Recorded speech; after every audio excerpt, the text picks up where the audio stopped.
Good evening, everybody. How's everybody doing on this evening? Good evening, good evening. It's me and I'm back again. It's Wednesday, October the 28th, 2020, and this is this week's edition of Dialogues with Doc. This is this week's edition of Dialogues with Doc, and I'm so happy, so happy to have you all joining me on tonight.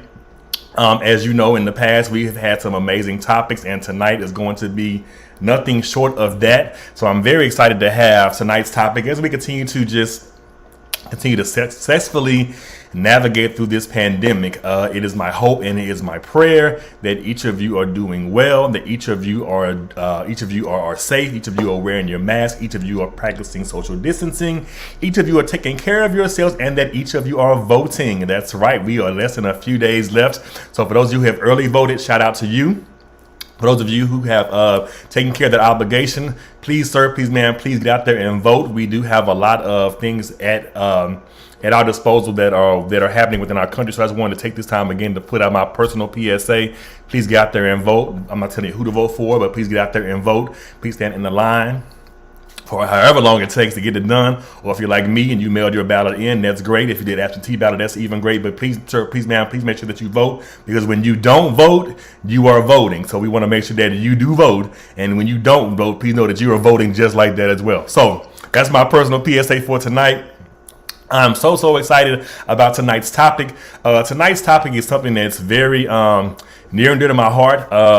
And it's something that I feel I had this topic come up with a while ago when I was planning dialogues with Doc. For those of you who were joining me for the first time, I've been doing this since August the 5th. So this has been my brainchild since August the 5th. And each week I bring on a different panelist or a different panel of people. And we talk about just real life topics of just different things and different variations. So tonight's topic is something that I definitely wanted to talk about. But if you know me and you know my brain, I don't think traditionally. So tonight's topic is on money, is about money, but we're going to come in from a different angle. So it's about money, and I can guarantee, sir, ma'am, that are watching, that if you join in on tonight, there's going to be a wealth of information that's going to be shared with each and every one of you with regards to money, regards to how we continue to maneuver through this pandemic, with regards to how we continue to maneuver with money throughout life in general. But there are just so many uncertainties that are out there that we just want to make sure that we're putting our best foot forward, especially personally, mentally, and more importantly, financially. So tonight's topic this is the Money Talks edition. So we're going to talk about money on tonight. And tonight I have an amazing guest joining me. I'm so excited to have him joining me on tonight. I'm going to bring him on in just a few seconds. We're going to jump right into this thing, and we're going to talk about this thing called money. Traditionally and from a different angle. I'm so excited to have him with me on tonight. If you're watching in the chat, please go ahead and do me a favor. Please share the broadcast on your Facebook Live. On Facebook, it is streaming public and it's streaming live. So please, if you're watching on Facebook, please share the stream. If you are on Facebook as well, there is at Dialogues with Doc page. Please do me a favor and like that page as well. And if you're on Instagram, follow me at Dialogues with Doc as well. So I'm on Facebook, I'm on Instagram, and this is also streaming on the YouTube channel. So excited. Again, a couple of housekeeping things out the way. I'm so excited to be bringing on my guests on tonight. So tonight, I bring on a special guest on tonight who knows a lot about this topic. I'm so excited to have him. But of course, this is Dialogues with Doc, so we have to bring him on the right way, the right Dialogues with Doc way. So let me set that up, because I know we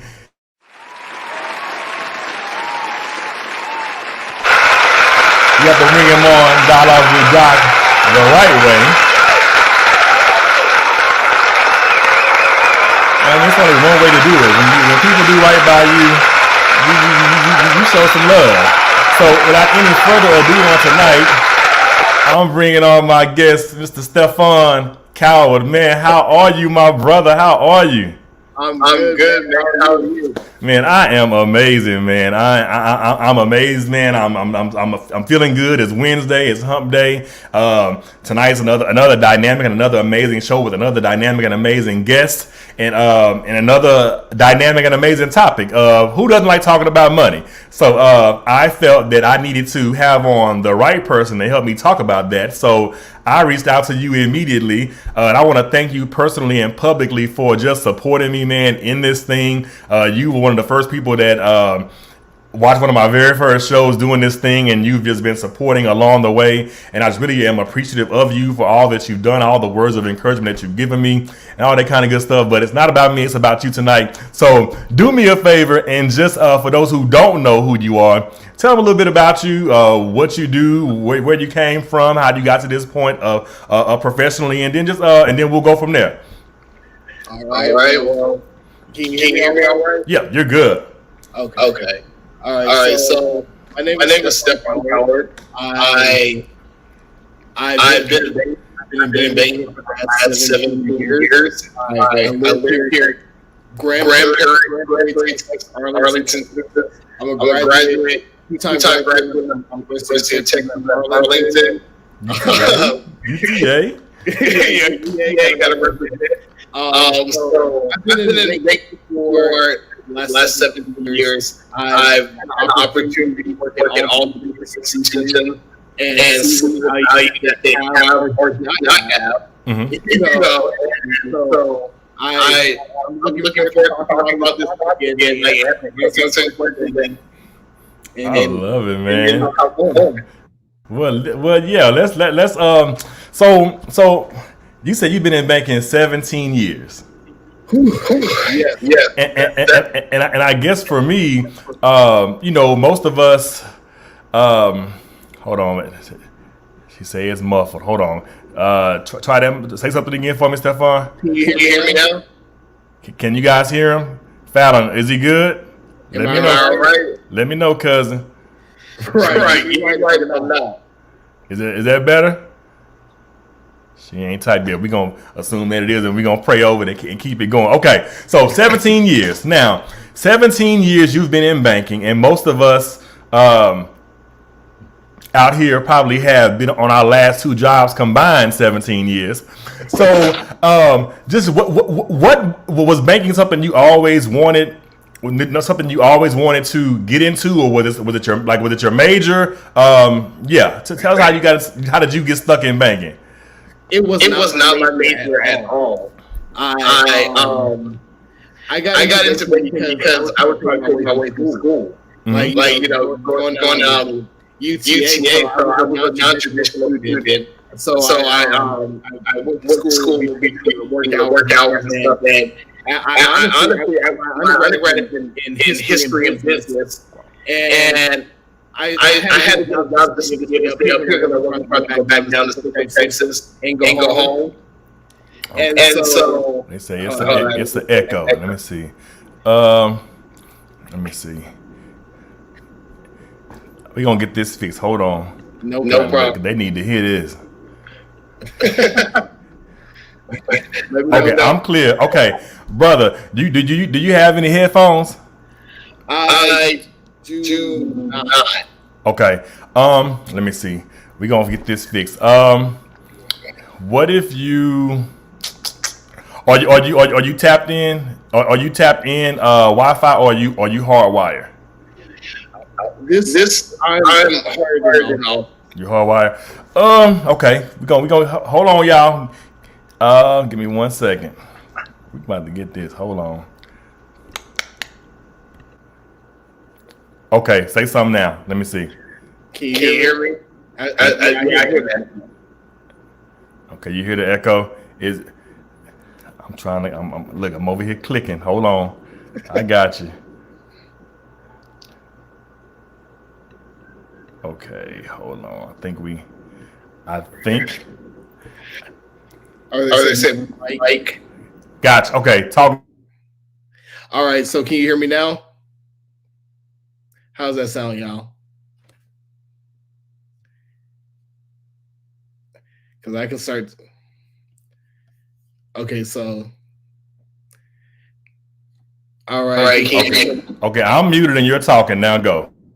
All right, so I've been in banking for the last 17 years. It just happened by chance. I wasn't looking to go into this field at all. I had to find a job when I was at school, and I found out that I was good at it. I found out I was really good at banking. Like I started working in the banking side of the grocery stores, opening up accounts, and I felt like I just had a knack for communicating and speaking to people. And then at a young 21, I started seeing the bonus checks, and I'm like, okay, well, I think I might be able to make a career out of this. So I literally over the last decade or so, I started working at a small bank inside grocery stores, moved to Washington Mutual, Chase, a business bank, and I worked my way up from being just a teller to assistant vice president, and then working in portfolio management for the private banking underwriting group for my last company.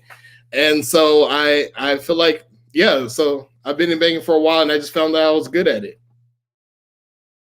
So you said Washington Mutual, man. I had a Washington Mutual account. That's crazy. So you took me you took me back when you said that. But so you've been doing this thing for 17 years, and something happened recently that you became this co-founder of. So I want to jump into, so you guys know how I operate. I come from a different angle. So we're talking about money tonight, but from a different angle. So this Bank Black movement that you are co-founder of, I'm gonna drop my first question and just tell us, how did this Black Bank movement start? Okay, so Bank Black USA, well, the Bank Black movement really, it's been happening since the civil rights movement, right? They had something called Operation Breadbasket back in the day, to where they were trying to accumulate economic power in our Black community. And I mean, a lot of that happened in Memphis and throughout the South. And so you've had these movements with these financial institutions who've been in existence, who are just trying to give Black people a new way to be able to support themselves. And so, like, over the years, you've had that. But in 2016, something completely changed. With all the shootings of unarmed Black men and women in the community, like, you had that call to action where the larger movement came about. And, you had one of the first celebrities to talk about it was Killer Mike, saying that divest your money. Like, move your money from institutions who have historically not supported you, and who have historically funded private prisons, environmental issues that cause an impact in our community, like Dakota Pipeline Access, who are funding private prisons, and then also who are not lending and supporting you. And what I learned through my career, why it really kind of hit me, was saying that, all right, well, I've been in banking for so long, and one of the things that we had to do was this thing called the Community Reinvestment Act. And the purpose of that is literally going into the community, teaching people about financial literacy, and trying to find ways to teach them about accounts and finance. And I got frustrated with it, because I'm like, man, I feel like you're just looking at our communities as just a number, right? Like, let me go to this neighborhood, teach them how to balance a checkbook, and then I'm out, right? And I'm like, that's not what's up to me. So I was like, on social media, on Twitter of all places, a group of us had came together, and we were just like, how can we uplift these institutions? Like, because nobody knows where these Black banks are at, or even talking about Black banking, period, right? So what we did is, like, we wanted to create a resource to have people to know where all the locations are, to be able to find what products and services that they offer, and find a way to be able to help people create easily digestible content and tools to make, if they wanted to move their money, easily digestible for them to be able to do it. So we came together, and we said that we co-founded Bank Black USA to be a tool, and it was popping. Like, in 2016, everybody was like, talking about it, moving their money. We were able to do a lot of initiatives to where we got over $50 million moved for people divesting their money, and people were going to our website trying to find out how can we support institutions who are more likely to support us, because again, we know the bigger banks, they have issues when it comes to lending to our community and not supporting us in the way that they can. So we created that tool, and we just have been moving ever since. I mean, it literally was in response to the killing of unarmed Black men and women. And we're like, well, we need to create a tool, because these Black banks, they don't get the same level of support and resources as the Chases, the Wells Fargos, the Bank of America. Like, in 2001, we had 50 Black banks. in the community. Now we're down to 19, right? That's crazy. And then in addition to that, we if you look at the top 4 black banks that are out there, they have about a little under $1 billion in assets. But the top 4 mainstream banks, they have over $2 trillion in assets. And so there's a gulf, and like these banks have been underfunded, undersupported, and then it goes into the bias of people saying that, oh, well, I don't bank with these institutions because they don't have this or that service. And it's like, no, like we are literally building up our systems because these tools were created for us to, as resources for us to pursue economic empowerment. And so I like what you said about there were 50 black banks and now it's like 19. And it's crazy because the bank black movement is similar to the HBCU movement, meaning when HBCUs were created, we created our own because we couldn't go to theirs. And so now this movement to work to be a member of a black bank is huge, and it's evident that when we don't get what we want, I like how something was birthed out of unrest. It was birthed out of the senseless killings of black men, and now we're going to hit you where it hurts, and we're going to take ownership of knowing where our dollar is and where it's supposed to go. I know. Thinking through this thing methodically and getting a bunch of thought partners can be crazy, but can you describe some of the pushback you received when the group of co-founders decided to do this? So I know everybody, they're always going to be naysayers in the midst of success, but can you describe some of that pushback you got from just people on Twitter, people in general, people just chime in on that for me. Man, it was wild. So when we first started off, you're telling people about this initiative and they're like, I don't care about these black banks. Like, give me the one that's convenient to me, that's right on the corner. They're like, why are you telling me about a bank that's not in my community? And why should I even care about this? It's just easy. Banking is a very personal relationship, right? So people are very careful about how they move their money and where they move it to. And the most important thing in banking is convenience. And that was kind of one of the reasons why we wanted to start, because we wanted to make it more convenient. So Bank Black literally was such a trigger word for people on social media, especially non-black people. You wouldn't believe the amount of trolls or people talking about, how dare you? This is racist. Like, you're talking about banking black. So you're saying that this is only for black people, or this is and it was frustrating because sometimes you had to remind yourself that this is just how some people think. Banking black, and I just have to tell people it's not just for black people. These are institutions that are owned and ran by black people. These are their institutions that were created off the ground to be a tool for closing the racial wealth gap, a tool to being able to uplift communities that have been in poverty, because again, these institutions, structural racism has been pervasive and deep-seated in the banking industry. Major financial corporations are guilty of practices that have become known as redlining, which is a discriminatory practice which banks refuse or limit products and services within specific neighborhoods and communities. We see it all the time. People were wanting to go get loans or business loans or getting some type of service, and banking used to be a relationship to where if you know somebody, you're good. And black people have been traditionally held out of that space. And so these black banks had came into an existence to be able to say, well, if you're not going to give us our own, we'll just create our own. We'll create our own community. So that's where then you start having things pop up like Black Wall Street. Everybody's learning more about that in Tulsa. Matter of fact, our logo, our Bank Black logo, is literally the map layout of the street of Greenwood. So we know that these black banks have these communities have been disproportionately minority, more specifically black, who have been discriminated against. So, and I always say this, banking black is like no means like a panacea to closing a racial wealth gap or ending like systemic racism, but what it can be is like an arrow. It's a tool in the quiver, a part of a multi-pronged approach to improve financial stability for us and ultimately financial literacy of our own community. I like what you said there because what happens is banking black is just like HBCUs. Like, yes, of course they were traditionally created for us, but we don't discriminate. And I actually have some great friends who went to my HBCU that are of Hispanic ethnicity and things like that. So we don't discriminate. We just have to take care of home first to be able to support in ways that others haven't been able to support. I love Martinez. Martinez says he's a member of United One Bank.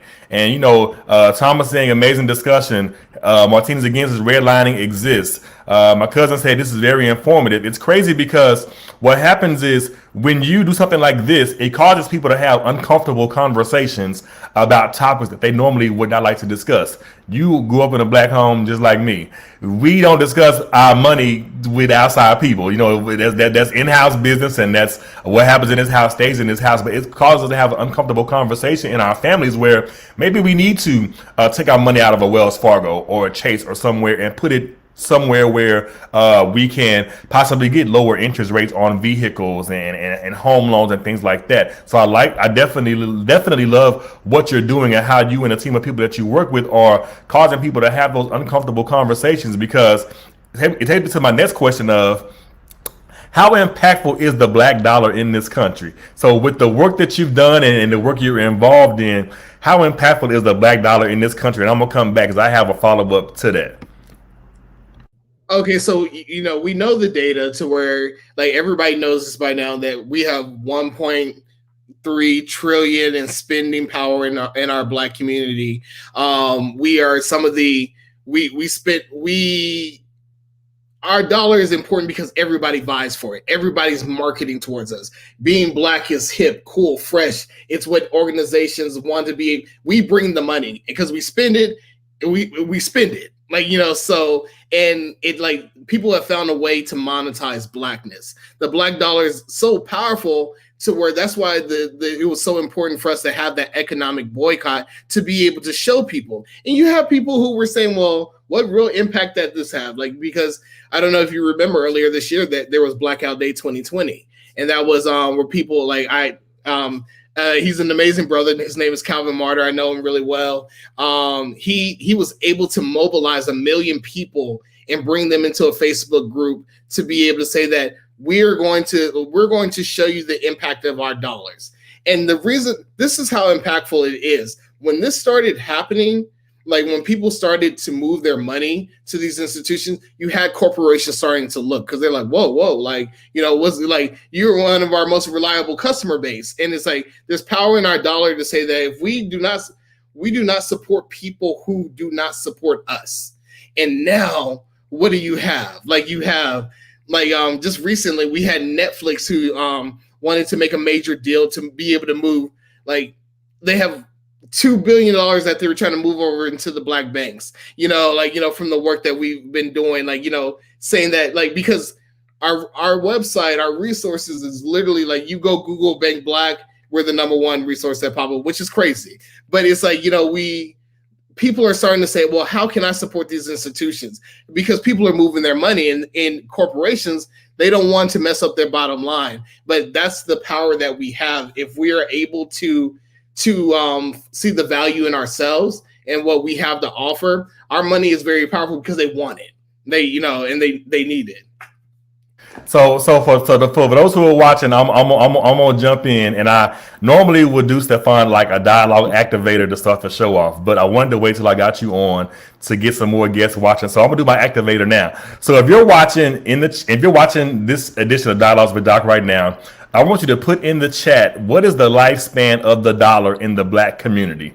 What is the lifespan of the dollar in the black community? Because I'm going to tie it back to what myself and my guests just talked about with regards to how impactful is the black dollar in this country. So if you're watching, just put a guess out there with how long you think the lifespan of the dollar is in the black community.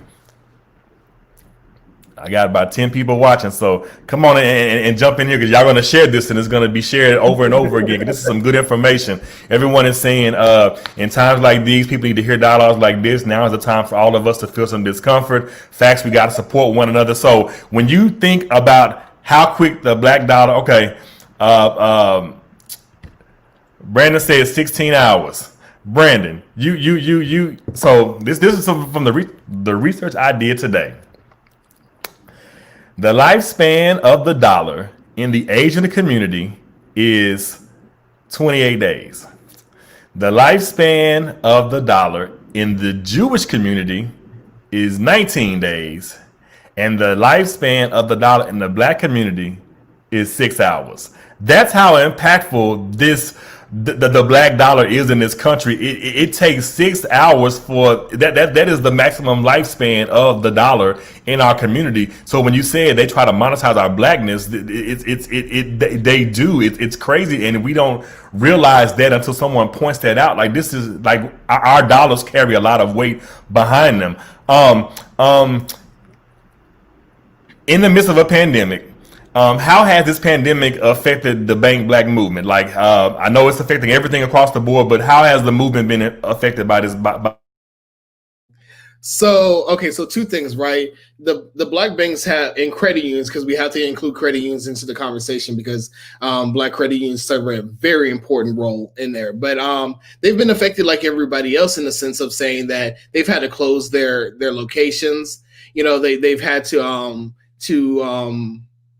utilize their other non-in-person services. And what affects them differently is because they're so underfunded and undercapitalized, they may not, there's some of them that may not have the technology that maybe a Chase or Wells Fargo or a larger institution may have. So they may lose out on potential customers, right? Because of that technology, and because government and corporate agencies have historically looked at black banks as lenders of last resort. So where these big banks have over $2 trillion in assets that they can redeploy into their organization to build out their infrastructure, these black banks do not have that. And they happen to be serving communities who disproportionately may not have the traditional, financial picture, right? So yes, there is a part to where they were affected, to where they had to close the banks. But because of the movements that have been going on, they have seen an explosion of people wanting to move their money, because people are sick and tired of what we've been having going on with our government. All these killings, and people are starting to say that my money has power and I'm going to withhold it from you, and I'm going to move it to people who are more likely to support me, because I'll tell you something. Some facts that we have. We know that 59% of the black banks have branches in black communities. Less than 1% of other non-black community banks loans are made to black borrowers. Less than 1%. 67% of the black bank loans are made to black borrowers. So what we're saying is, we're seeing a lot of our communities that black banks are in, they're also in banking deserts. And what a banking desert is it's a community that has a lack of access to financial tools and resources. These communities are usually filled with payday loan, check cashing businesses that are there, that are predatory lenders that are going after this. So these banks have been trying to fill that gap and be able to get people from having to utilize those services. Because I'll be honest, when one of my last jobs, is I live out here in Arlington, and I used to have to go to Washington Mutual, in off of Hampton and Ledbetter. And what used to make me so mad is, as I'm driving down 20, I'm seeing less and less banks. I'm seeing less and less resources. And guess what's on every corner? A payday loan center, a check cashing business. As you're listening to the radio, every other commercial is talking about speedy cash now. You need to go buy you some stuff. So there's predatory lending. CashNet USA. Exactly. So we what we wanted to do is, we see so many banking deserts across the country, and we want to be able to highlight and uplift the Black banks who are like currently serving in those communities as well. And we got a lot of special projects that are coming because of this work. When you talk about, so we talk about the age groups who support Black banks. Just you know how people are, our people are relationship driven. So I can see maybe prior to this Black bank movement, a lot of older people, you know, a lot of older people are stuck in their ways, and they like what they like, and they love relationships, things like that. So I would see a lot of like elderly people maybe supporting the Black bank at the onset.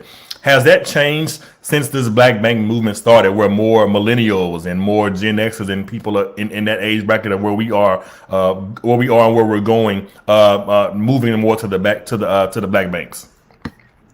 Yeah, so this is the reason why it's happening is because the younger generation is becoming they don't care. It's not just about do you have good products and services. It's how you're impacting your community, right? So like this generation of people, and it's not just young people, it's just the people now are waking up and saying that, like, I'm not going to give you my money, my support, my energy if you're not doing good in our community. We're requiring that organizations are having to have a bigger corporate social responsibility stance. Like, organizations, businesses are now having to have a social license to operate. So we care about the environmental impact that an organization is having. We care about the social impact that they're having, the economic impact they're having. So traditionally, you would think that those are just the things that the younger generation cares about. But in the state of the political climate and cultural climate that we're in now, we're starting to see a lot of older people who are caring, because again, like you said earlier, banking is such a personal relationship. When people find somewhere that they want to bank, they're like, that's my bank, I'm sticking with it. It is what it is, And so we wanted to be able to highlight these institutions to say that, there's more options out there. These banks, again, they do not engage in many of the same predatory practices that these larger institutions have. So people are basically banking with a purpose now. So when you talk about those predatory practices, can you describe some of those for someone who may be watching that may be preyed on and not even know it? Right. I mean, like, let's start off from our college experience. What happens when we first go out to college back in the day? Well, credit cards. They literally sitting in the UC or on campus saying, like, as soon as you walk in the door, you want the student credit card, you want the student credit card. Well, there is not that like we're like, hey, like, if you weren't taught that financial literacy component about saying, like, all right, well, let me manage my funds in a better way, you're going to get these credit cards and you're just going to kind of run through them.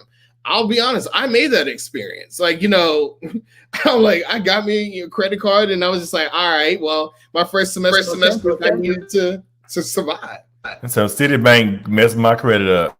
Yeah, exactly. So you see, that's one component of you're seeing it in the educational sector. Then again, to where we're talking about the payday loan centers and the check cashing places, it's like, because there aren't, because of underwriting guidelines and stuff like that, people are having problems getting access to credit cards, lines of credit to be able to grow their businesses, or their, to be able to have as a tool in case of an emergency. So where do people go next? On every corner, you see a payday lender store. And what do they tell you? All you need is a check stub. All you need is, like, your ID. You come over here, we'll give you $500. And they rush you through the process because there's so many people there. And what you don't look at and see is the fine print, to where, yeah, you got this $500 to go do whatever you needed to do. But that interest rate is like 100%. And, and if you had these banks and financial institutions that taught financial literacy in the way that they were, supposed to, you would literally have people being able to say, okay, well, then I can get a personal loan, or, like, I can rebuild my credit card and get credit and get a secure credit card, or do something like that to be able to have something with such a lower interest rate. You're having these people preying upon the fact that we are already a distressed community, as it is, and many people are one paycheck away from disaster. So people, they don't have time to be able to figure it out, because I'll tell you, I've taken, like, when I started out, I had a payday loan before, and I was just like, I didn't know nothing about it. I was like, okay, this, like, they just kind of rush you through the process, and of course I could have read it, but I was young, wasn't thinking about it, and I experienced those things, and I'm like, and then because I've learned from it, I'm a big advocate for financial literacy and economic impact in our community, because here in Dallas-Fort Worth, we got banking deserts all over. South Dallas, Oak Cliff. You have some areas in Duncanville, some areas here in Grand Prairie and Arlington are like, you don't have access to it, but these banking deserts are traditionally in communities of color. And that's not by accident, it's by design. You're so right. I like what you said a few minutes ago about the environmental impact, the social impact, and the economic impact. So it's safe to say that these black banks have an innate obligation to better the community. So I love that how they do, and how you're talking about these banking deserts, because they exist not just in Dallas, but they exist everywhere. It's like liquor stores and payday loans / check cashing places are on every corner in the black community, and we need more black banks and more people to support this black bank movement to make it even go on a greater scale. You guys have been doing some great work. Are there any celebrities or other corporations that are now backing or supporting or helping to propel this movement? Yeah, so we have some announcements that will be coming out soon. I can't wait. So we do have some celebrities who are like. Well, you know what? Hold on. Let me put my question. Let me make sure I'm in order. Stay right there. What's coming down the pipeline? All right. So what's coming down the pipeline? We recently just because we're all about creating tools and easily digestible content to be able to making the decision to bank black easier. We just started a partnership with the University of Michigan, and what we're having, like, we created a bank black map, right? So and that was with the students there to be able to find where the map is, where it is in your community, like, where a bank is in your community, what type of where's their footprint, what is the makeup of that community, like, demographically. And so we have that.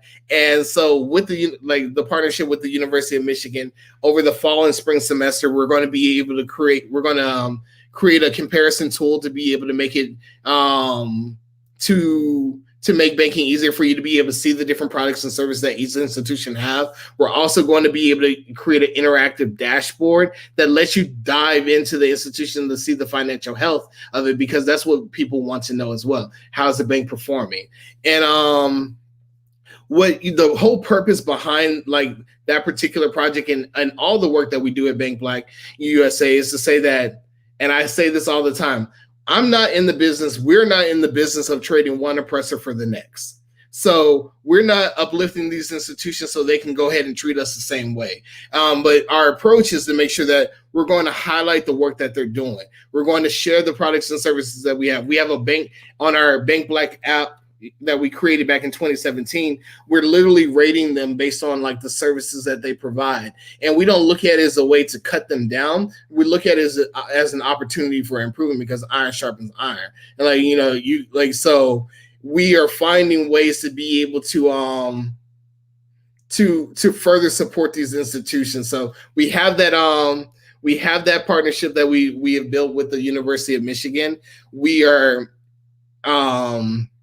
We're about to launch next month our new partnership with the University of North Carolina State University to expand on the conversation from talking about just banking black to a broader conversation of talking about cooperative wealth and group economics and the role that it plays within the society that we're having. So that's going to be we got two really big projects going on.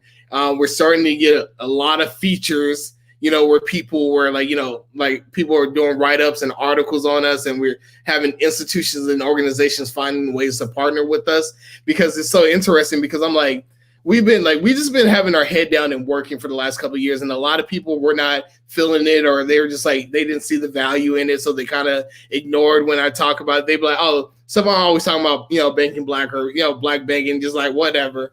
But now it's like things are like growing exponentially. Like my schedule every day is like, we're constantly meeting with new people. We've had a couple of conversations with some big tech giants who are like wanting to move their funds, and they're saying that they want to utilize our tools and resources to be able to help them make a more informed decision. So it's always kind of like, that's really good when you can kind of see that your work has value, because sometimes, as entrepreneurs and people like us who are working hard in the community, you're doing a lot of stuff, but sometimes you wonder if it's making an impact or resonating with the community. And now we're starting to see these things happen, and we're getting ready to launch 2.0 version of our app. We're going to be rebuilding the app out. We're going to make it a lot better, more features and more ways for you to be able to find ways to move your money. So you said, I love it. You said that you guys are creating a bank black map for the college students, and then you guys already have an app that's out. So is that app available on iTunes and Google Play and all media outlets where you can see? Y'all need to download it, because I'm downloading the app tonight myself, because I need that in my life. So go ahead. Yeah, so the app is available on Apple, Google Play, and we have an online version of the app as well. We created that in 2017, and I'm gonna tell y'all now, I'm not a coder. We literally built that from scratch because we were trying to find a way to be able to have value. But over the last 3 years, we've been able to see people like what they like, what are the things that they want, and we're excited to be able to launch something new, hopefully in the first month or two of 2021, of a even more expanded tool, because we want to make sure that people are having the resources that they have. Because if you go to our app right now, you can be able to see, like, you can see the products and services that they have, rate them based on like how's their online banking, where like what places offer second chance accounts, like who has the best savings rates, who has the best credit cards, what is the community impact that these institutions are having, what are their opportunities for improvement. And again, there's a geolocational tool, because we have 19 banks here right now, but we only have 3 Black credit unions here in Dallas-Fort Worth, right? We have the Friendship West Faith Cooperative. We have Oak Cliff Bible Fellowship, their credit union, and we have Mount Olive. But we don't have a Black bank here in the Dallas-Fort Worth area. And I'm on a mission, and we're working to be able to change that. A lot of the banks are starting to now have a national approach to where you don't have to live in the community where the physical location is at. Because be honest, how many times do people go into the branches now? You just don't. So we are creating some really awesome tools, because we want to change the narrative and get people to be able to support these institutions. Now that's awesome, because I when you talk about you don't have we don't go into the branch anymore, so you pretty much can live anywhere. If you can join and be a member of a church way in Zimbabwe, you can do the same thing with a bank or credit union, in my opinion. I'm also gonna go back to what you were talking about with the financial literacy piece. It would be great if somehow the HBCUs can partner with the Bank Black movement to get these college students to not fall into the trap. I do a presentation for my high school students on ways to successfully navigate when they get to college their very first year, and I always tell them run from 3 people, and they say who? I say MasterCard, Visa, and Discover. Those are the 3 people that you run from when you get to your college campus, because you don't want anything that they have. Just run from them. The makeup of the people who helped to start this movement. Can you just talk about that for a moment? So you and your cohort members that co-founded this thing, can you give us a makeup of it? You probably got to have some VPs and some other people. So talk about that for a moment. Oh yeah, so we have a dope group of people. I'm very blessed to be able to be around a lot of different amazing people. So we're all located across the country, right? So we have Justin Moore. Him and Latoya Benjamin and John Logan, they're all in NYC. Justin he is an urban design person. Like he's doing very well out there in NYC. Latoya Benjamin, she's amazing. She's running for city council in the Bronx community. We have John Logan, who's a firefighter and entrepreneur who is like doing incredible work out there. We have like Chris L, that's what we call him. He's a policy student from University of Michigan who's working for the Federal Reserve. We have Chris Williams, who's a writer and like in journalism, who's been doing an incredible amount of work. Chris L is in Detroit.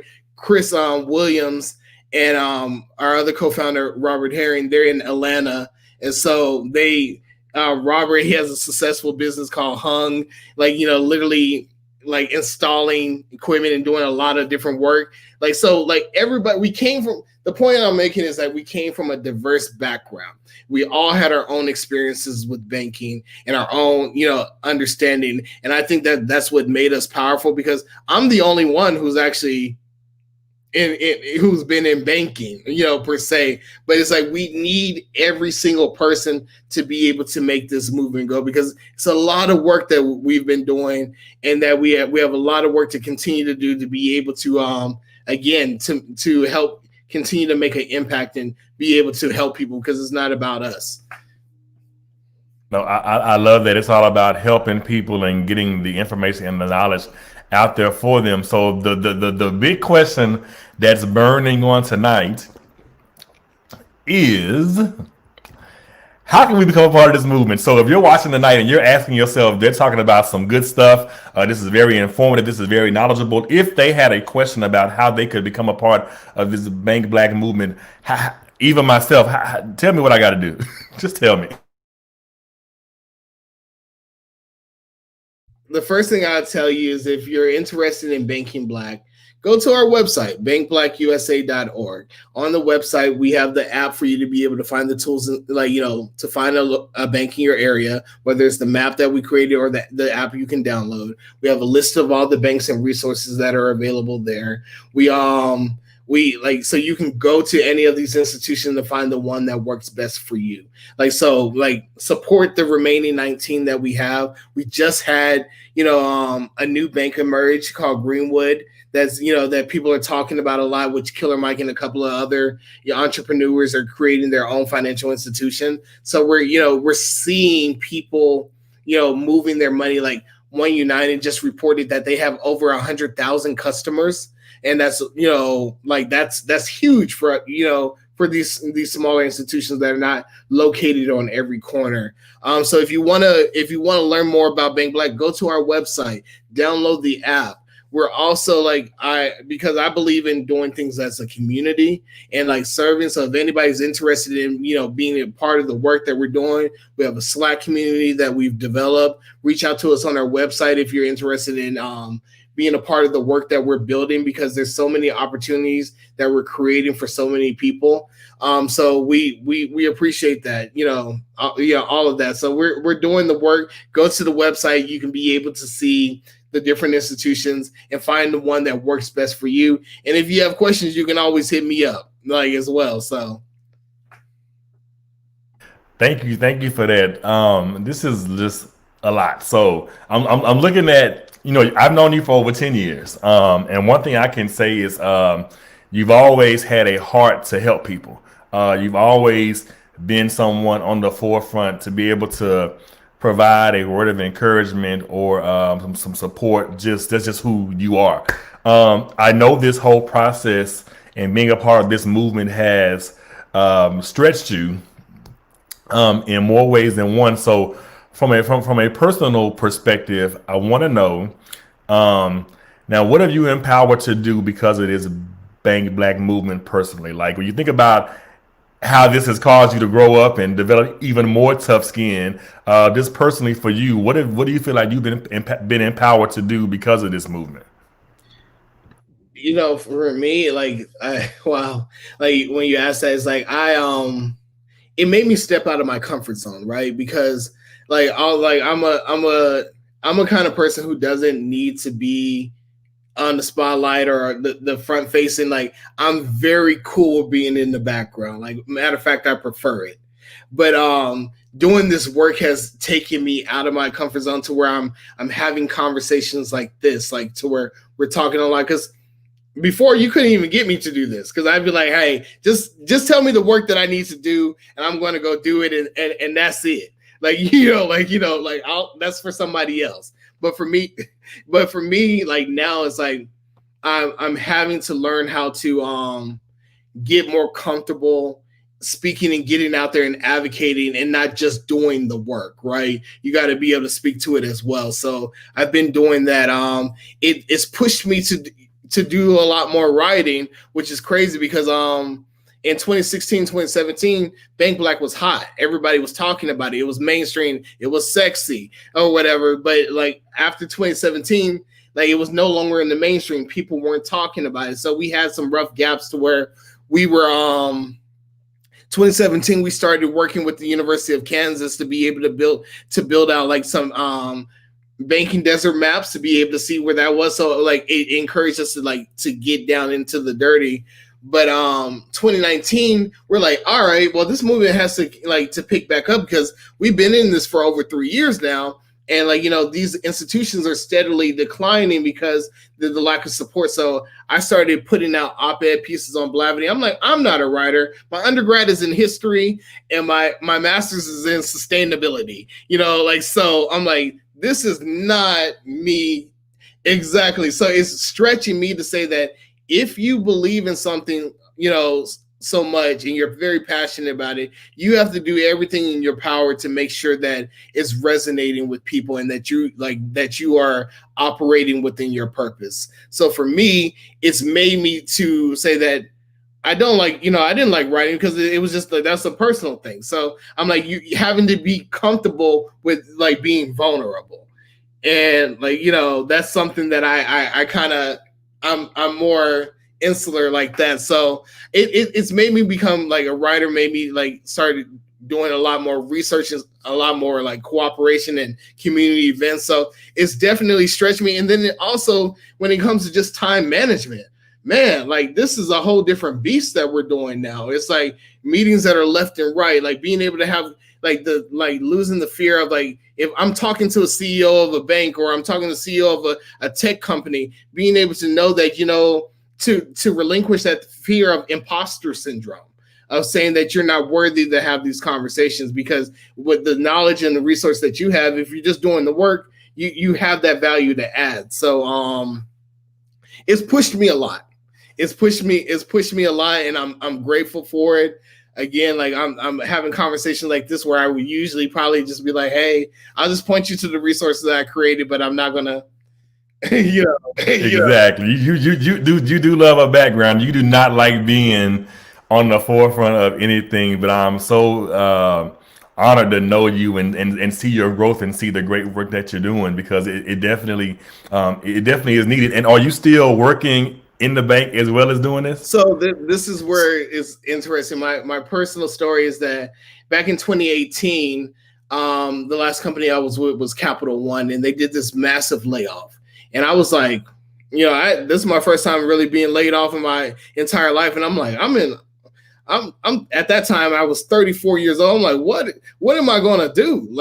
So because of like this space, and I had this opportunity with the work that I've been doing, I had to push myself out of the comfort zone and say that I'm not going back to the corporate sector. So for the last 2 years, I've been like self-employed, doing consulting work and working on projects, and where I have a history in working in the corporate sector. Now I am able to have the time and flexibility to work on all the projects that mean something to me, because by nature I'm a community person. There's initiatives here in Dallas Fort Worth, Impact Ventures. I sit on the board of that organization, and it's ran by a great brother. His name is Benjamin Van. It's like they're working with entrepreneurs to find them capital and resources, to investing in these people who have organizations. And I've had an opportunity to meet some amazing people. We have Brass Tack Keisha Whaley. We have Cosign Magazine KG Graham.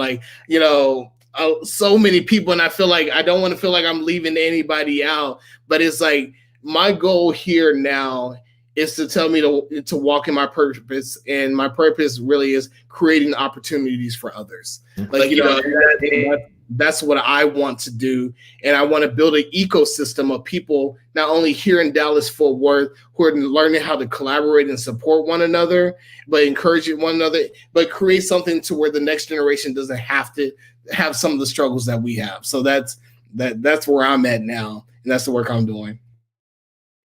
And I love it. It's crazy because we get so comfortable in spaces, and something like a layoff has to happen for us to tap into the potential that we may have never been able to tap into in that job or in that position. So everything does happen for a reason, and because if that didn't happen, you probably would have never left. You probably would have still been there, still working that 9 to 5, pushing that clock, just working for other people, not being able to walk and walk boldly in your calling, of which it's always been to help people, but now it's on an even larger scale, an international scale at that, because you thought it was just about helping the DFW area, and there was a massive calling over what needed to take place with this Bang Black movement. So I'm definitely excited that you're doing great things, man. This last question I have for you is not to stump you. It's just I want to know. Can you share a rose and a thorn you discovered doing this work? So think about the work you've been doing over the last few years with the Bang Black movement. What's been a rose and what's been a thorn for you? I love this question because like for me the answer is kind of simple. Like the rose has been collaboration, right? To be able to lead by example and show that we can support one another. Like it's pushed me harder to support my friends like you and everybody else out here who's doing amazing things. And I to say that we're all out here trying to make a difference. And why are we not taking the opportunity to check in, to share somebody else? Kind of stuff like that matters. So collaboration has been the biggest rose about this, and being able to see a community coming together, an ecosystem of people who are supporting one another, which I just love.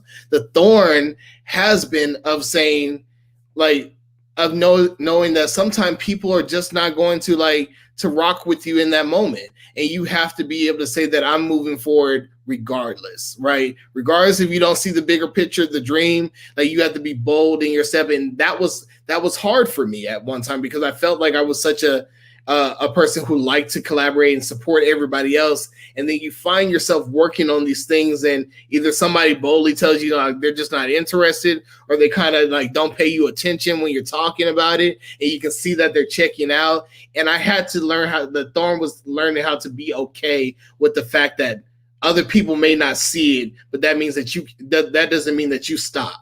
You just have to go that much harder, because they gonna see it.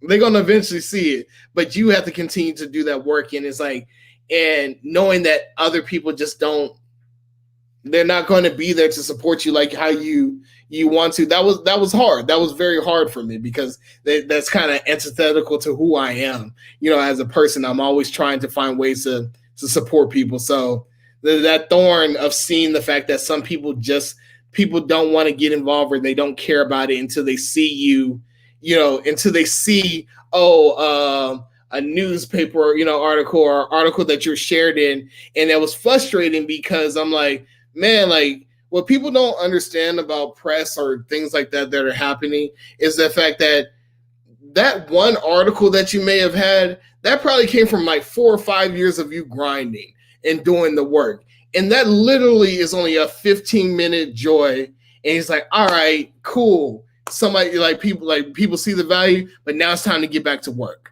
So people think that, you might be sharing these different articles, but that was a long time coming, and many years of people not paying attention to the work that, that's being done. So it's I'm always hesitant to share stuff like that, because I don't want people to think that, I used to didn't want people to think that, oh, you're doing this or whatever. But it's no, that only comes from the work that you put into it. So it's it's about doing the work.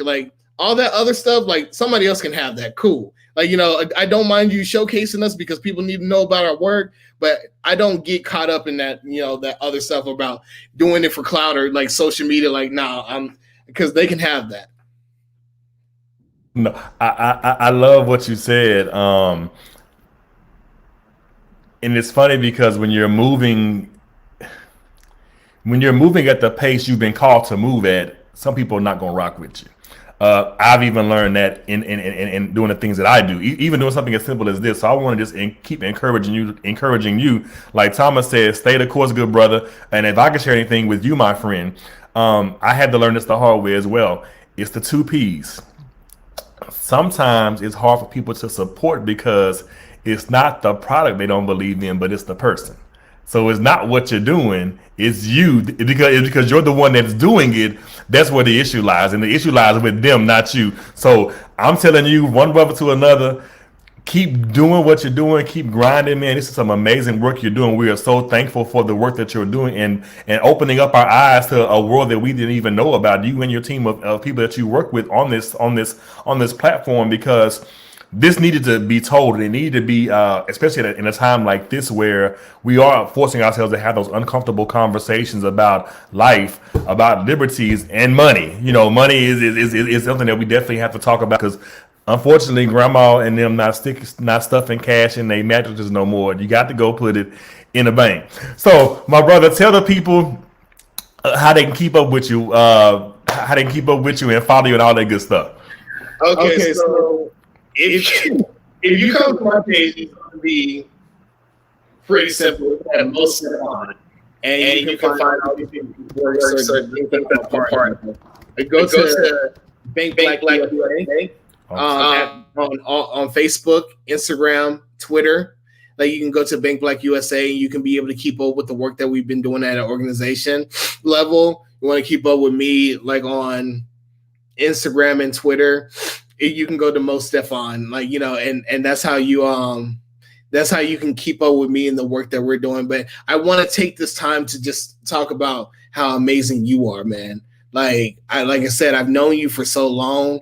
You have been fearless and passionate about how you approach things. You walk with dignity, and you're just doing so many amazing things. And I just want to let you know that I see you, brother. Like, you're killing it. And anytime, any way that I can further support you or, add value, you say no more, because you've just been a great friend. And you've just really been doing it all these years. So hats off to you for doing this and creating opportunities for other people to be able to learn about topics that they may not have known about. So thank you for having the courage to do this.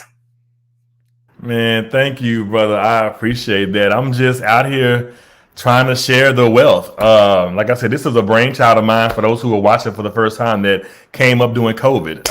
I just wanted to have conversation about a host of different topics. No, all straight, no chaser. Just about a bunch of different topics that we need to hear about. And I don't know if you remember this, but several years ago, I was contemplating my move to the East Coast. I'm gonna take you back, and we met at Houlihan's on 20. And it was a great and wild night. But one thing I remember about the night was the food, the fellowship, and the favor that you spoke over me. You told me that it's not going to be easy when you leave, but you can't get comfortable here. There are some other things that you have to do, so you got to leave Dallas. And so I left and came to the East Coast, and that's something that has always stuck with me. So I really, really appreciate you, man, for sharing that. And I never forgot that. It's one of those things where you don't forget when people pour into you, because you have to pull from that same space sometimes when you get empty. So people like you have poured into me so much over the years that it's my honor to have you on here tonight to share this great information. Anything you post, I'm gonna share it. You already know that's just how we operate, because I believe in you. I believe in what you're doing, and I'm so thankful and appreciative for who you are as a person, your character, your integrity, and everything else that is attached to you. So thank you for joining me on tonight, man. I really appreciate you guys. This has been this week's edition of Dialogues with Doc, the Money Talks edition. We talked about money tonight. www.bankblackusa.org. We have 19 black-owned banks in this country, and now the movement is happening. So if you want to move your money to a black bank, the time is now. Go to their website and download that app as well. I'm going to download it as well, and let's keep the conversation going. See you guys on next Wednesday at 8 o'clock p.m. for another edition of Dialogues with Doc. Thank you again. I'm going to share the ways you can follow the show on the screen now. And brother Stefan, thank you again, man. I appreciate you. See you guys next week.